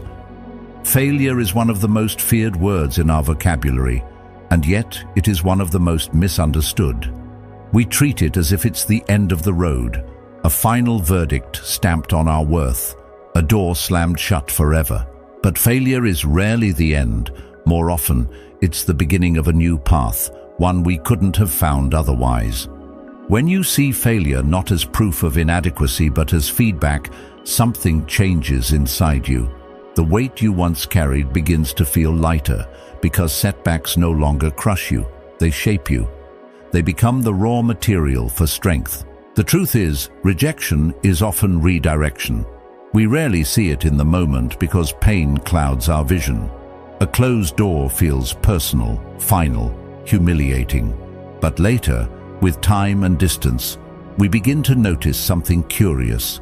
That job we didn't get made room for the opportunity that fit us better. That relationship ending pushed us toward growth we had avoided. That project collapsing forced us to build something stronger. What looked like ruin was, in fact, restructuring. It helps to remember that failure has been the companion of every meaningful achievement in history. The inventors, the artists, the leaders we admire weren't spared from mistakes. They were defined by how they handled them. Thomas Edison famously said he hadn't failed, he had simply found thousands of ways that didn't work. Each so-called failure was data, feedback guiding him closer to the breakthrough. What if you began to see your own setbacks the same way? Not as proof you're unworthy, but as information shaping your growth. But failure doesn't just build strength, it builds humility. When you've been knocked down, you understand in your bones that success isn't owed to anyone. You stop seeing progress as linear and start recognizing the hidden valleys in every journey. This humility isn't weakness. It grounds you. It makes you more compassionate with yourself and others. You stop looking at people who struggle as less than and start realizing they're just human like you. That kind of humility is magnetic because it's real. People trust those who have fallen and risen more than those who've never been tested. At the same time, reframing failure frees you from perfectionism. Too many people waste years waiting for flawless conditions, terrified of making a mistake. But mistakes are unavoidable. Perfection is an illusion that paralyzes. The only way forward is through trial, through experiment, through error. When you begin to see failure as feedback, every experience becomes usable. Rejection stops being a wall and becomes a mirror. It shows you what needs to be adjusted, what skills to sharpen, what mindset to shift. A failed relationship might teach you how to communicate more clearly. A failed business might reveal the gaps in your preparation. A failed attempt at change might show you the deeper fears you need to confront. Each failure whispers, "Not this way. Try another." Instead of crushing you, it prepares you for what's next. And failure often prepares you for things you can't even imagine yet. What feels like devastation now may turn out to be the foundation of something far better. History is full of people whose greatest setbacks set the stage for their defining moments. Jung said, "In all chaos there is a cosmos, in all disorder a secret order. That secret order often reveals itself only in hindsight." The chaos of failure can be the very process by which life rearranges itself into a pattern you couldn't have designed. Of course, this doesn't mean failure feels good. It doesn't. It hurts. It stings. It can shake your confidence and make you question your path. But pain isn't the enemy. Pain is the proof that you dared to try, that you put something of yourself into the world. And when you're willing to sit with the discomfort instead of running from it, you discover it has lessons to teach. You realize you're not as fragile as you thought. You see that the worst-case scenario is survivable, and that knowledge alone is liberating. Failure also strips away illusions. It forces you to face the truth about what you really want. Sometimes we chase goals for the wrong reasons: ego, approval, comparison. Failure has a way of shaking those motives loose, leaving behind only what truly matters. That's why so many people say that failure clarified their path more than success ever did.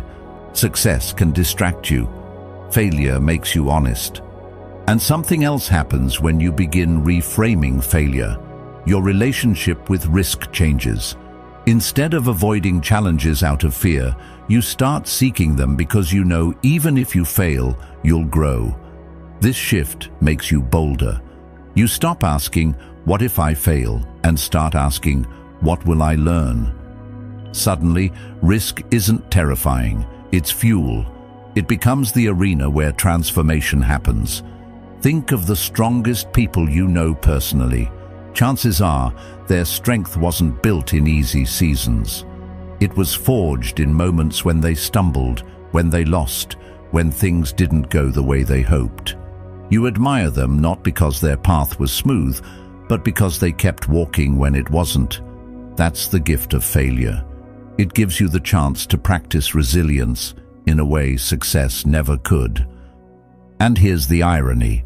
When you stop fearing failure, you actually increase your chances of success. You're willing to try more, experiment more, Put yourself out there more. Each attempt, successful or not, brings you closer to your goal.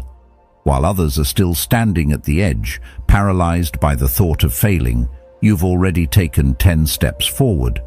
You've failed, adjusted, learned, and kept going. By the time they take their first step, you've built a body of experience that nothing can replace. Reframing failure is not about pretending everything is positive. It's about refusing to waste your pain. If you're going to fall, you might as well rise with something new in your hands: knowledge, wisdom, strength. Every obstacle can make you stronger for what's next if you let it. Every rejection can redirect you closer to what you're meant for if you're willing to look at it that way. So the next time failure finds you, and it will, remember that you have a choice. You can let it be the end of your story, or you can let it be the turning point. You can treat it as evidence you weren't enough, or you can treat it as feedback guiding you to become more. The obstacle isn't there to stop you, it's there to shape you. And perhaps the most important truth of all is this: the world doesn't remember people for their flawless victories. It remembers them for their resilience, for their willingness to keep going, for their ability to transform failure into growth. If you can begin to see failure in that light, not as a final judgment, but as preparation, you'll discover that the very moments you once feared most can become the foundation of your greatest strength. The people we admire most are rarely those who walked through life without resistance. It is almost never the ones who had an easy path, free of obstacles and challenges that leave a lasting mark on us. Instead, it's the ones who kept going when things didn't make sense. The ones who pressed forward without guarantees, who leaned on belief when clarity wasn't available. Their resilience didn't come from certainty. It came from trust, conviction, and the decision to keep moving even when the ground beneath them felt shaky. These are the people whose stories stir us, because they remind us that strength isn't born in calm waters, but in storms. And at the center of that strength, there is always belief. Resilience is not about never breaking, it's about never staying broken. You fall, you stumble, you get bruised by life, but belief whispers, this isn't where the story ends. That belief is what helps you rise, sometimes slowly, sometimes painfully, but always with something new in your hands. When life throws uncertainty at us, the easy response is to freeze, to wait until everything makes sense before moving. But waiting rarely produces answers. The ones who inspire us most didn't wait for certainty. They trusted their capacity to adapt along the way. They believed that even without seeing the whole path, each step forward would reveal more. And this belief-based resilience doesn't just shape outcomes, it shapes identity. Each time you face hardship and refuse to collapse, you start to see yourself differently. You begin to trust your own strength. The next storm doesn't feel quite as terrifying because you carry evidence of what you've already endured.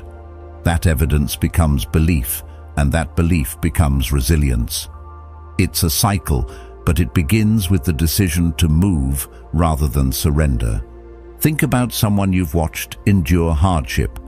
Maybe a family member, a friend, or even a public figure.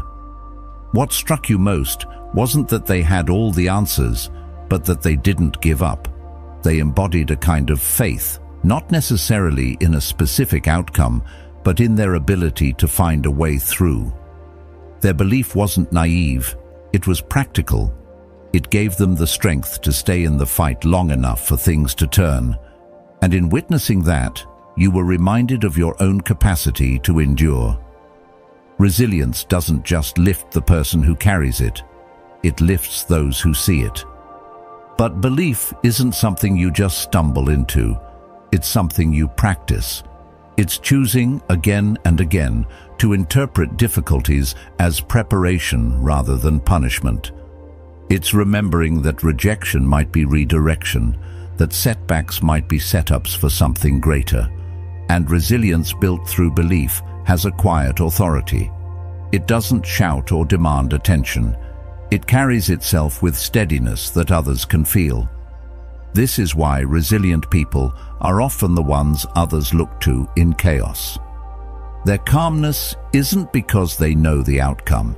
It's because they trust their ability to adapt, to endure, to keep going regardless of outcome.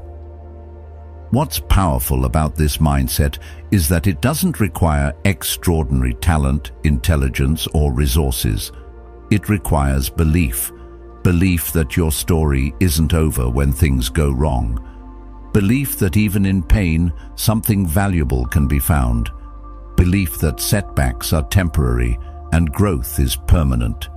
And this belief isn't just for monumental crises. It applies in the everyday too.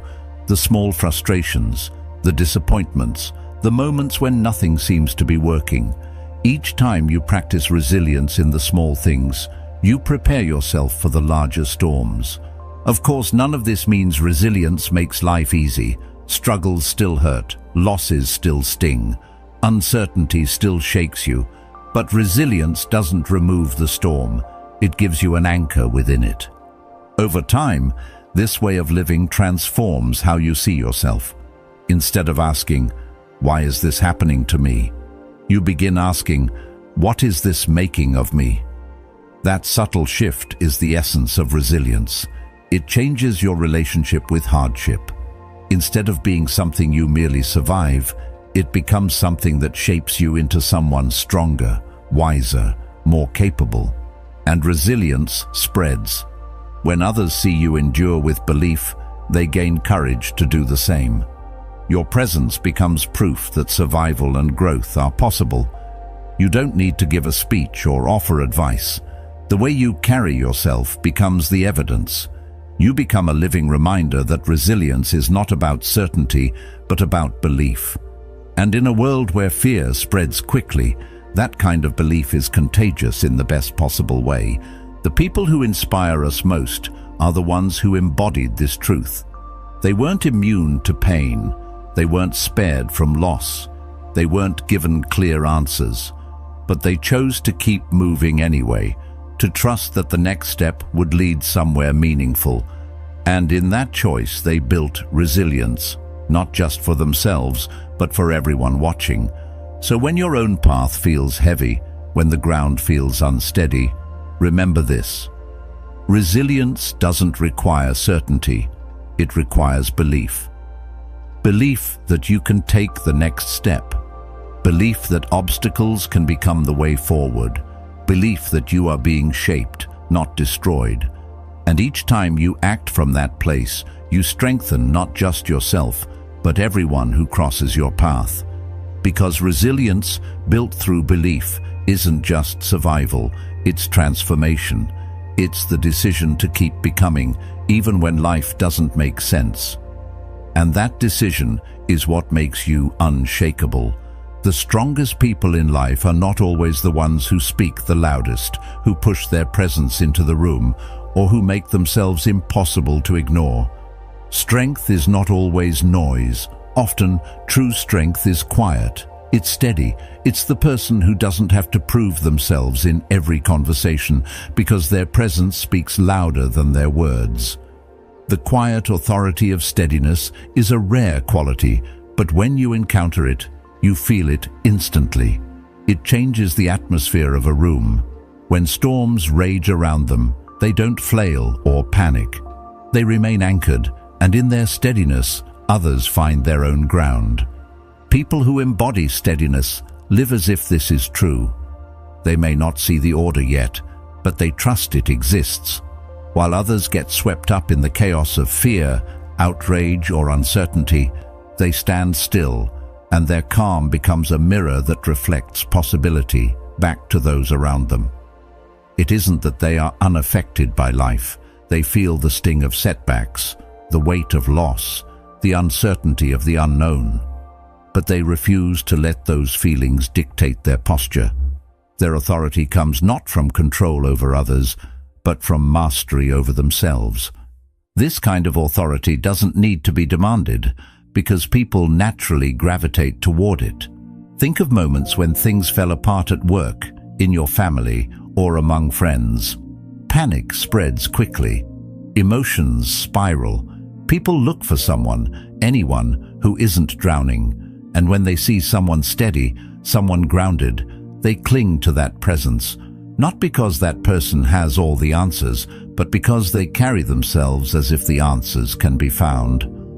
Marcus Aurelius reminded himself in his meditations, "If you are distressed by anything external, the pain is not due to the thing itself, but to your estimate of it, and this you have the power to revoke at any moment." The steady person lives by this truth, and their example brings others back to it. The quiet authority of steadiness is built, not born. It grows from the daily discipline of choosing not to be carried away by every impulse or every headline. It comes from practicing patience, holding perspective, and refusing to let temporary emotions dictate permanent decisions. Aristotle once wrote, "Patience is bitter, but its fruit is sweet." That patience, the ability to remain composed when others are restless, is the fruit that creates trust. People may not admire the loudest voice in the room for long, but they will remember the steady presence that helped them through chaos. What makes steadiness so powerful is that it doesn't deny reality. It doesn't look at storms and pretend the skies are clear. Instead, it says, "Yes, the storm is here, but it will not define me." It acknowledges fear without letting fear lead. It feels doubt without surrendering to it. That balance is what creates quiet authority. Because while others argue, complain, or collapse, the steady person keeps moving with measured steps. Their progress may not be flashy, but it endures long after the noise has faded. The steady person knows this and accepts trials as part of life's refining process. They don't waste energy wishing away the difficulty. They use it. They let it teach them patience, perspective, and resilience. Over time, that practice creates an inner stillness that no outside chaos can fully disturb. And when others witness that, they lean into it, because it represents a stability they crave but haven't yet mastered. The quiet authority of steadiness also protects you from the traps of ego.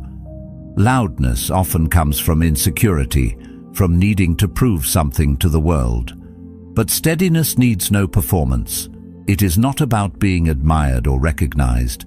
It is about being aligned with yourself, calm in your values, clear in your direction. And there is a kind of magnetic trust that comes from this. When people see you are not reactive, they feel safer around you. They know you won't fly off the handle at the first provocation. They know you won't crumble when things get hard. They know you won't betray your values just because the pressure increases. This consistency, this steadiness, builds trust more deeply than charm ever could. Trust, after all, is not built in a single dramatic moment, but in the accumulation of calm choices made under pressure. Think about how this quality reshapes environments. A family where one person refuses to escalate in arguments sets a new tone. A workplace where one leader remains calm under fire steadies the whole team. A community that follows someone steady rather than someone loud builds itself on patience instead of panic. The quiet authority of steadiness ripples outward, lowering the temperature wherever it goes. Its influence is subtle but profound. And the irony is, the quiet authority of steadiness often outlasts the loudest voices. People may remember someone's fiery words for a moment, but they remember steadiness for a lifetime. They remember the person who was there when things were uncertain, who remained composed when others fell apart, who carried themselves with dignity when dignity felt impossible. That memory becomes evidence, something others borrow when they face their own storms. Resilience and steadiness are not glamorous. They don't demand attention, but they are powerful precisely because they endure. In a world addicted to noise, anger, and speed, The person who remains calm, thoughtful, and steady stands out more than ever. They are the anchor in waters that toss others back and forth. They are the quiet presence that reminds people not everything needs to be frantic. They embody the kind of authority that doesn't have to be claimed because it's already recognized. So if you want to embody real strength, don't worry about being the loudest. Don't worry about proving yourself in every conversation. Focus instead on building steadiness, on mastering your emotions, aligning with your values, practicing patience, and trusting your capacity to endure. Because the strongest people are not those who shout the most. They are the ones who stay anchored when storms rage. Their calm resolve changes the temperature of every room they enter, leaving behind something far more powerful than noise. A quiet authority that others can trust, lean on, and be inspired by. So much of life is spent waiting for validation. We hold back until someone else confirms that we're good enough, smart enough, talented enough, worthy enough. We look for signs from the world that we belong before we dare to take a step. But the truth is that waiting never ends. The world doesn't line up to hand out permission slips for your life. If you spend your time waiting to be chosen, you'll spend your life on the sidelines.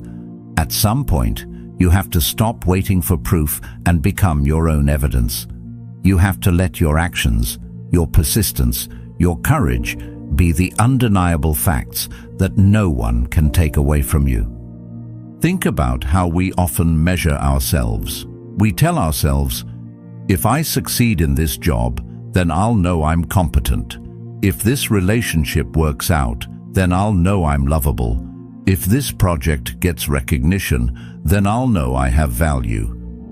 But this way of thinking places all the power outside of us. It puts our worth in the hands of circumstances we can't control. And that's a dangerous trap, because success isn't always immediate, recognition isn't always given, and people don't always see your value right away. If your belief in yourself depends entirely on external approval, you'll always be fragile. But if you create your own evidence through persistence and courage, you'll carry a kind of strength that no one else can take away. When you think of yourself as someone waiting to be validated, your life will reflect hesitation and doubt. But when you think of yourself as someone capable of building evidence through your actions, your life begins to reflect strength and movement. Every time you choose action over hesitation, you strengthen that thought. Every time you try again after failure, you reinforce it. Happiness doesn't come from waiting for recognition. It comes from creating evidence that you are already living with purpose. And this is the secret. Evidence doesn't need to be dramatic. It doesn't have to be a grand victory or a monumental achievement. It can be as simple as showing up when you said you would, finishing the task you wanted to avoid, or pushing through discomfort instead of retreating. These small actions matter because they prove something to you. They remind you that you are someone who follows through, someone who doesn't quit at the first sign of difficulty. Each small piece of evidence builds trust in yourself, and trust is the foundation of confidence. Waiting for others to prove your worth is one of the greatest wastes of time.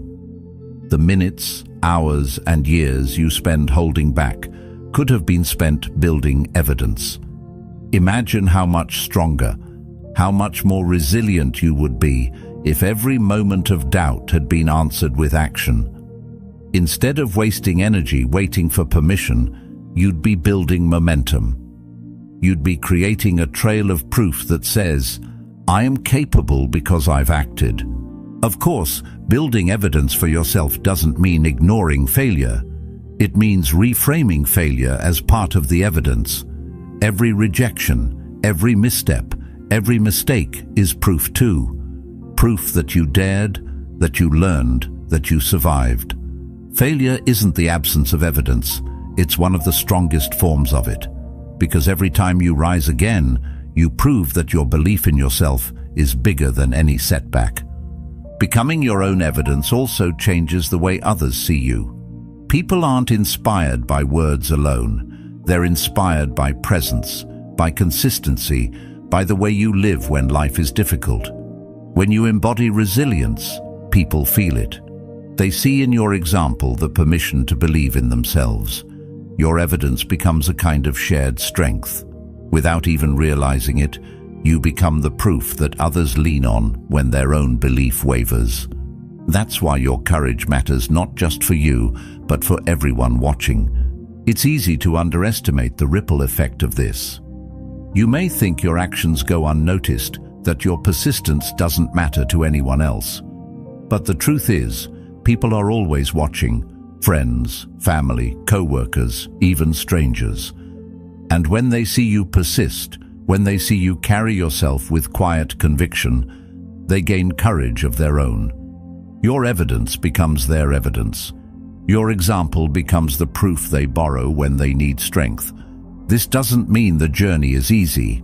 There will always be voices, both external and internal, that tell you you're not enough, that you need more validation before you move. There will always be moments when doubt feels louder than belief. But each time you act in spite of those voices, you weaken them. Each time you choose courage over hesitation, you shift the balance of power. Doubt may never disappear completely, but it doesn't have to. You don't need silence in your mind. You need evidence in your life, and evidence doesn't lie. You can tell yourself stories of inadequacy, but if your actions prove persistence, the evidence is undeniable. You can fear rejection, but if your actions prove resilience, the evidence outweighs the fear. Over time, evidence becomes stronger than doubt. It becomes a foundation you can stand on when everything else feels uncertain. The world will always have opinions. People will project their fears, their doubts, their judgments onto you. Some will underestimate you, others will dismiss you, but their opinions are not evidence, they're noise. The only evidence that matters is the evidence you create. And the beautiful thing is, once you've built enough of it, their noise can't touch you. You carry proof within yourself. You know who you are, not because someone told you, but because you've lived it. So stop waiting for the world to prove you're worthy. Stop waiting for the perfect moment, the perfect conditions, the perfect validation. Begin now, with small steps, with imperfect actions, with courage that doesn't need to be flawless. Each action is evidence. Each choice to persist is proof. Each moment of courage builds the case for your own strength. And one day, you'll look back and realize that you no longer needed the world to choose you. You chose yourself. You became your own evidence. And in doing so, you didn't just build a life. You built a legacy of proof that others can see, learn from, and follow. Because when you become your own evidence, you don't just free yourself from doubt. You light the path for others to believe in themselves too. Your mindset is never just your own. We like to imagine that what we think, how we carry ourselves, and the way we respond to life begins and ends with us. But that's never the case. The truth is, belief spreads. It leaks out into conversations, into body language, into the quiet moments where others are paying attention, even when we don't realize it. Friends, children, co-workers, even strangers, people are watching the way you respond to difficulty. They notice the tone in your voice when you're challenged, the way you carry yourself when things don't go your way, the steadiness you hold in uncertainty. And those observations plant seeds.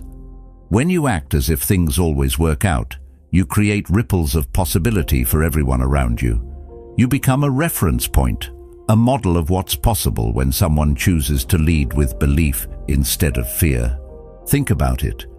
We've all been in a room where one person's energy shifts the atmosphere. Panic can spread quickly, negativity can drain everyone, but so can calm, so can optimism, so can resilience. The mindset of one can change the mindset of many, and this ripple effect doesn't require big speeches or dramatic gestures. It happens in the smallest ways. The parent who keeps hope alive when the family is struggling. The friend who listens with patience instead of panic. The leader who shows steadiness in uncertainty rather than adding to the chaos. None of them may realize it in the moment, but their presence is shaping others. It's offering a subtle permission to believe, to keep going, to trust that the story isn't over. But the ripple of belief works in both directions. Just as your optimism can inspire, your despair can discourage. When you consistently respond with hopelessness, others learn hopelessness too. A child raised in the shadow of constant doubt may grow into an adult who doubts themselves. A team led by someone who expects failure will move timidly, as if the outcome is already sealed. This is why it's not only a personal choice to carry belief, it's a responsibility. The ripples you create don't stop at you. They move outward, shaping futures in ways you may never fully see. Consider the way belief spreads across generations. A parent who models persistence teaches it to their children more effectively than any words could. A mentor who faces challenges with optimism imprints that mindset on their students. These lessons often become invisible, woven into the habits and reflexes of those who witness them. Years later, in their own moments of trial, they'll remember, "This is how it's done. I saw it before." That is the ripple effect of belief, not in what you say once, but in what you consistently live. The beauty of this ripple is that you rarely know its reach. Someone you barely spoke to might remember how you carried yourself in a difficult situation. A co-worker might recall your steadiness years after you've parted ways. A friend might draw strength from your example in a moment you'll never know about. The impact of your belief is not always visible, but it is always present. Like ripples in water, it travels further than you imagine, touching shores you'll never see. And here's the deeper truth. Your ripple effect doesn't require perfection. People aren't inspired by flawless individuals who never stumble. They're inspired by those who stumble and keep going. They're inspired by those who admit doubt, but don't let doubt stop them. They're inspired by the humanity of belief, not the performance of it. So if you think your mindset is only about you, think again. Every time you choose belief over fear, you create permission for others to do the same.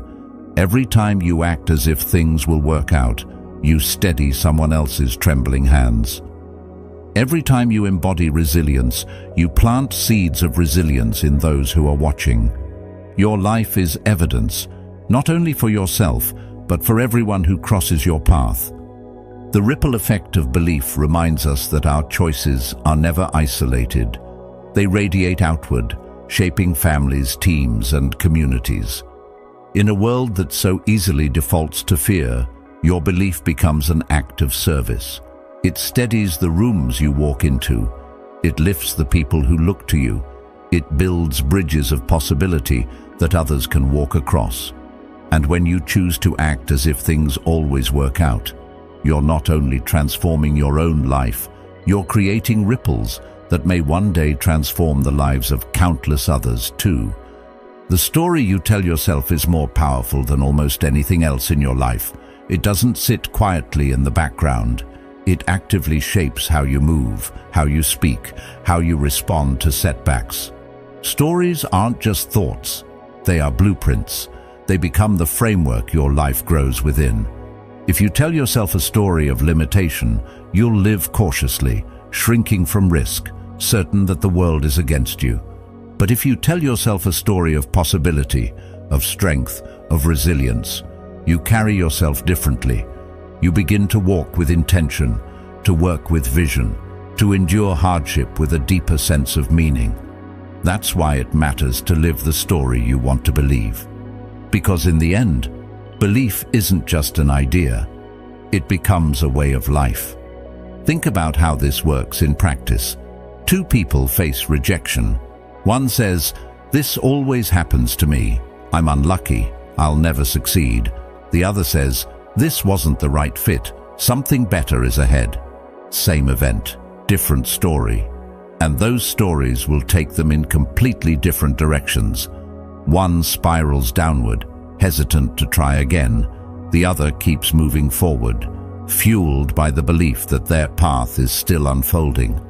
Living the story you want to believe doesn't mean pretending reality isn't hard.